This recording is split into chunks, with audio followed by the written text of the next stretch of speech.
गुरुदेव के चरणों में कोटि कोटि नमन। श्री विचार सागर दर्पण की चौथी तरंग में हमारा चल रहा है कि शंकावादी की ये शंका चल रही थी कि वो ज्ञान कितने प्रकार का है। आपने तो पहले बोला कि आत्मा का ज्ञान ही सर्वोपरि है। अब आपने और भी बता दिए, फिर त्रिपुटी भी बता दी, परमात्मा, परमाण, परमे की। तो वो पूछ रहा है कि ये कितने प्रकार का ज्ञान है।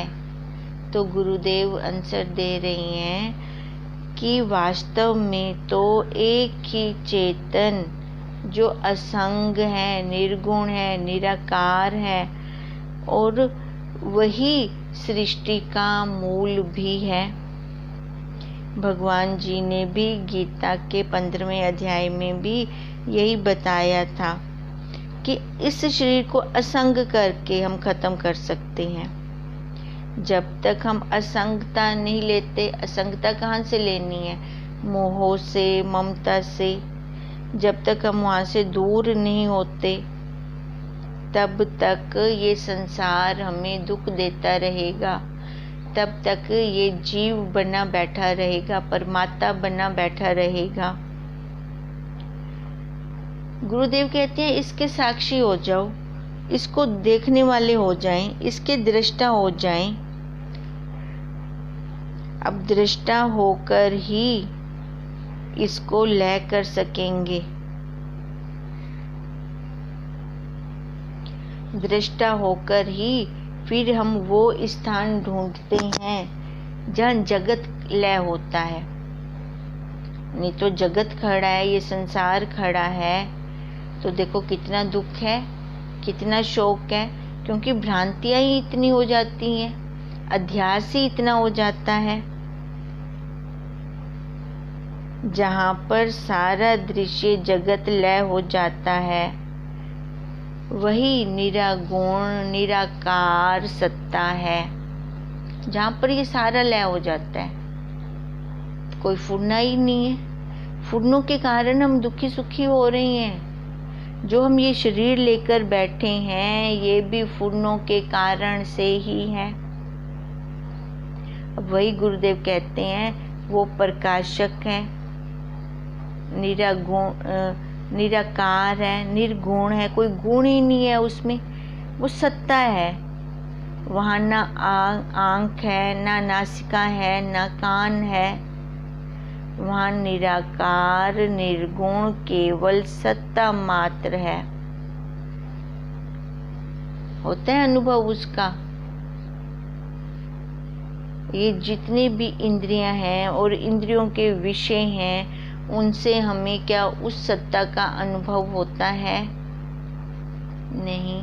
वहाँ पे इंद्रियों की तो जगह ही नहीं है, इंद्रियों का तो गमन ही नहीं है। उस सत्ता का तो कोई अंग ही नहीं है, वो निराकार है, केवल साक्षी स्वरूप है, केवल सत्ता है, वो परमात्मा का स्वरूप है और वो हम सबके पास है। कोई हृदय उसके बिना खाली नहीं है। जब वो परमात्मा का स्वरूप है और हम सबके पास है, तो फिर हम क्या हुए? हम भी परमात्मा हो गए, भगवान हो गए। पर हम भगवान तो बाहर ढूंढ रहे हैं। अगर हम वह स्थिति देखना चाहते हैं जहाँ पर कोई फुरना नहीं है, एकदम शांत स्वरूप है, तो वो स्थिति हम कहाँ देख सकते हैं? सुषुप्ति में। सुषुप्ति में देखें उस स्थिति को, कैसी नींद मस्त वाली आती है। और जब जागृत अवस्था में आते हैं तो सुषुप्ति अवस्था में तो हमें कोई भान नहीं होता, पर जागृत अवस्था में आते ही हम कैसे बोलते हैं कि आज मुझे नींद बहुत अच्छी आई, सारी थकावट उतर गई है। मतलब जब हमने घर को, मकान को, परिवार को, बच्चों को, बैंक बैलेंस को, सबको छोड़ा, तब हमें जाकर नींद आई। तो इसका मतलब छोड़ने में ही आनंद है, पकड़ में कोई आनंद नहीं है। पकड़ में पुरुषार्थ है, मुसीबत है। हम कितना उल्टा चल रहे हैं। हम एक एक वस्तु को पकड़ रही हैं, कितना पुरुषार्थ कर रही हैं, फिर भी दुखी हैं। जब सबको छोड़ दें तो देखो वो आनंद की अनुभूति होती है। छोड़ने पर आनंद की अनुभूति होती है। मानो मेरे हाथ में रुमाल है, अब मैंने ये जब तक पकड़ा हुआ है, अपनी मुट्ठी को बंद किया हुआ है, तब तक मेरे पास रुमाल है। 10 दिन तक मैं इसका ध्यान रख रही हूँ, चौकीदारी कर रही हूँ कि मुट्ठी ना खोलूँ। अगर खोलती हूँ तो रुमाल गिर जाएगा। अब 10 दिन तक तो मैंने इसकी चौकीदारी की। 11वें दिन मेरी आंख की झपकी लग गई और हाथ मेरा खुल गया और रुमाल नीचे गिर गया। तब नींद आई मेरे को। अब देखो जो 10 दिन की मेहनत थी पकड़ की, वो बेकार गई। अब ऐसे ही अपनी पकड़ तो एक दिन छूटनी ही छूटनी है, चाहे हम स्वतः छोड़ दें, चाहे प्रकृति हमें डंडे मार कर छुड़वाए, छोड़नी तो पड़ेगी। तो हम पहले ही क्यों ना छोड़ दें, अभी क्यों ना छोड़ दें। छोड़ने का बेनिफिट कितना है। वो जैसे उसको अच्छे हाथ खुला तो नींद अच्छे से आ गई। 10 दिन तो मजदूरी की, हाथ की रखवाली की कि मुट्ठी ना खुल जाए। ऐसे ही ये अपनी पकड़ छोड़ दें, विषयों की पकड़ छोड़ दें। जब ये पकड़ छोड़ देंगे तो देखो कितनी अच्छी नींद आएगी।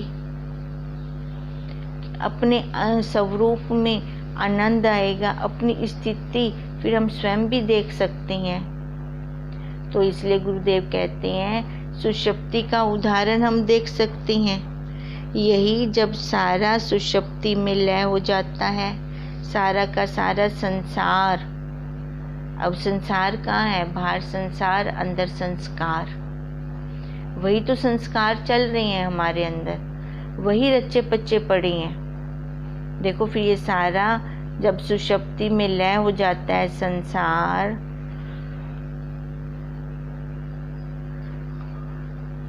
तो फिर क्या रहता है, वही निर्गुण निराकार सत्ता साक्षी आकर के अंतःकरण में उसका प्रतिबिंब पड़ता है। वही रहती है सत्ता साक्षी, क्योंकि हमें बताने वाला तो कोई रहता है ना कि आज नींद बहुत अच्छी आई। अगर वो साक्षी भी ना रहे तो बताएगा कौन। तो इसका मतलब साक्षी कभी भी हमारा साथ नहीं छोड़ता, हम उसका साथ छोड़ देते हैं।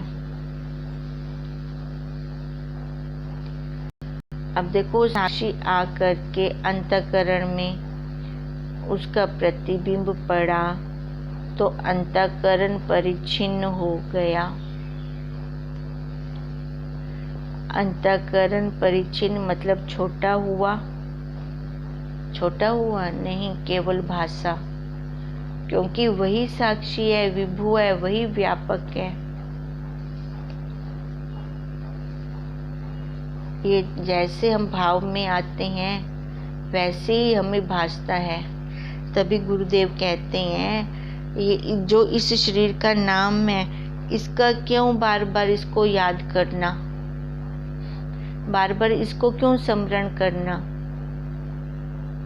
अगर स्मरण करना भी है तो ब्रह्म स्वरूप को क्यों ना करें, जो अपना असली स्वरूप है ब्रह्म को क्यों ना करें।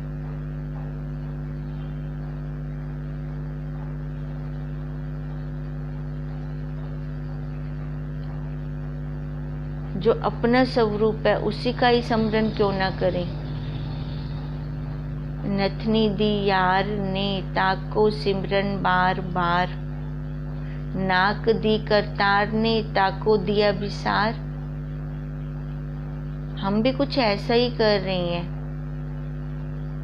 इस शरीर को बार बार याद कर रही हैं जो यहाँ का दिया हुआ है। ये नाम रूप आकार यहाँ के दिए हुए हैं। जो उसने दिया उसको तो हमने विसार दिया। नाम तो इन लोगों ने दिया, उसने तो नाम के साथ नहीं भेजा हमें, पहचान के साथ नहीं भेजा। पहचान तो यहाँ संसार वालों ने दी। उसने तो अपनी एक ही पहचान रखी है सबके लिए, ब्रह्म। ब्रह्म कि तू भी ब्रह्म स्वरूप है, तू भी ब्रह्म स्वरूप है। तभी गुरुदेव कहते हैं हमने विसार दिया। जिसने वो साक्षी स्वरूप, वो चेतन सत्ता, ये आकार दिया, हमने तो उसको ही विसार दिया। बना के दिखाए कोई आकार ऐसा। हम जो अपने आप को मानने लगे वो परिच्छिन्न हो गए। उस परिच्छिन्नता में ही हम व्याप्त हो गए। तभी कह रही हैं कि अंतःकरण परिच्छिन्न छोटा हुआ नहीं, केवल भाषा। वो जीव बन गया। जैसे टंकी में जल आ गया तो वह हमें दायरे वाला भाषा। वैसे जल के स्वरूप में कोई अंतर नहीं है।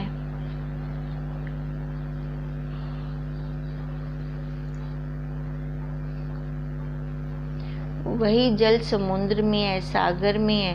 वही जल हमारे घर के ऊपर रखी टंकी के अंदर है, तो उसका दायरा लिमिट हो गया, परिच्छिन्नता में आ गया। जिसमें आकर के भाषा, तो इसको परमात्मा की संज्ञा दी गई। जिसने ये जाना, अपने आप को नाम रूप आकार वाला जाना, एक देह वाला जाना, तो इसको संज्ञा परमात्मा की दी गई। जीव संज्ञा दी गई, ज्ञाता संज्ञा, ध्याता संज्ञा इसको दी गई। देखो, ध्याता भी वही जो ध्यान करने वाला है, ज्ञाता भी वही जो जानने वाला है। जानने वाले के लिए ही ये सारी की सारी संज्ञाएं हैं। अंतःकरण में प्रतिबिंब पड़ा तो इसको परमात्मा संज्ञा दी गई, क्योंकि ज्ञाता ज्ञान स्वरूप है। इसी को ही ज्ञान हो सकता है। जब हमारे पास कोई वृत्ति नहीं होती तो हम शांत होकर बैठे होते हैं। देखें, हम संसार का जितना भी ज्ञान है वह वृत्तियों में पड़ा होता है। देखो, जब हमारे पास कोई वृत्ति नहीं है, कोई फुरना नहीं है, तो हम क्या हैं फिर? शांत स्वरूप हैं, शांति के साथ बैठे हुए हैं, कोई फुरना ही नहीं है। जब कोई फुरना नहीं है तो अपने स्वरूप में स्थित हैं। तो गुरुदेव बता रहे हैं कि ये जितना भी ज्ञान है ना संसार का, चाहे संसार का है चाहे कोई भी है, जितना भी ज्ञान है वो कहाँ है? वो वृत्तियों में पड़ा है।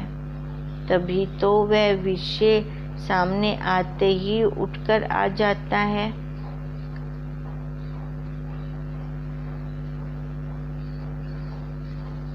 ये सारा का सारा ज्ञान हमने लय नहीं किया, कहाँ रख दिया? वृत्तियों के अंदर। तभी थोड़ा सा भी सामने कुछ आया, अब रस विषय को लिया, गुलाब जामुन सामने आया तो पानी पहले मुंह में आ गया, क्योंकि उसकी अनुभूति है हमें। बच्चे को सामने देखा, रूप इंद्री से रूप को देखा, रूप में बच्चे को सामने से देखा तो इधर मोह ममता जाग उठी। अब ये मोह ममता कहाँ है? वृत्ति में है।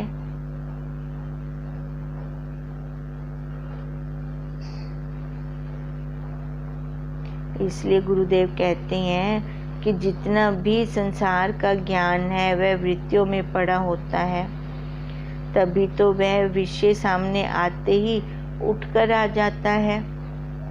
उस चेतन के आश्रित जो अंतःकरण में भी वो वृत्ति उठी, उस चेतन के आश्रित अंतःकरण में भी जो वृत्ति उठी, उसको क्या कहा? उसको परमात्मा कहा, जीव कहा। शास्त्रीय भाषा से वृत्ति आरूढ़ चेतन आँख के माध्यम से, कान के माध्यम से, नासिका के माध्यम से अपने विषय देश में गया।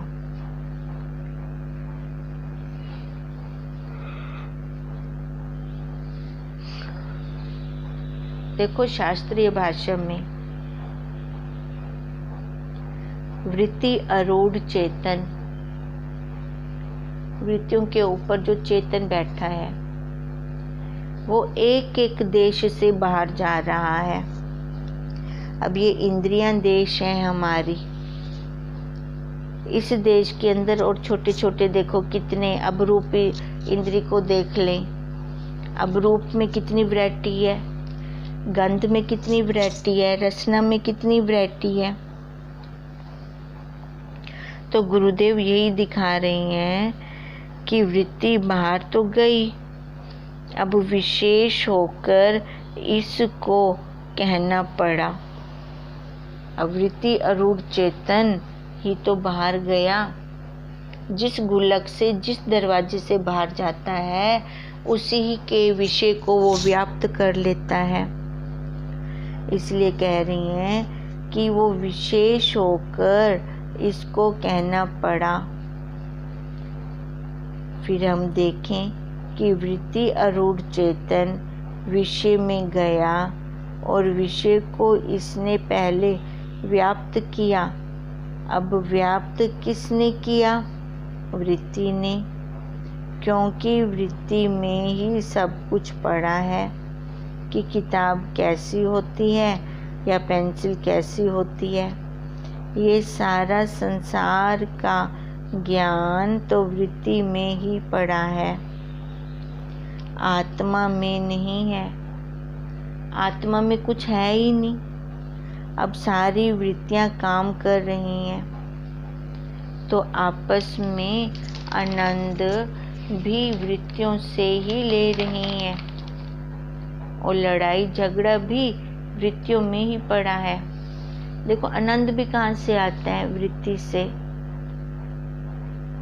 लड़ाई झगड़ा भी कहाँ से होता है? वृत्ति से। ये सारा वृत्ति का ही खेल चल रहा है। अब गुरुदेव हमें बार बार बताते हैं, सजग हो, सजग हो, सजग हो।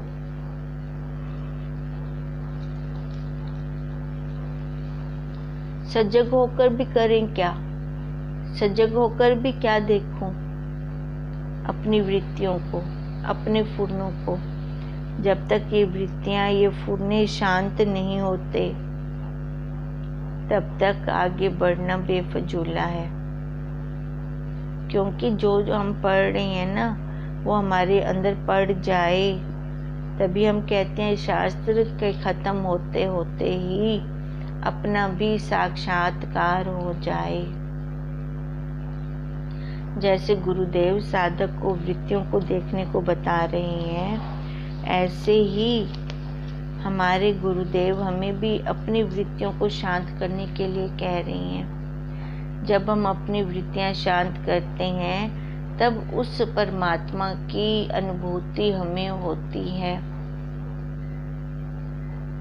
ओम तम नमामि हरिं परम, ओम तम नमामि हरिं परम, ओम तम नमामि हरिं परम। ब्रह्म स्वरूप गुरुदेव के चरणों में कोटि कोटि नमन।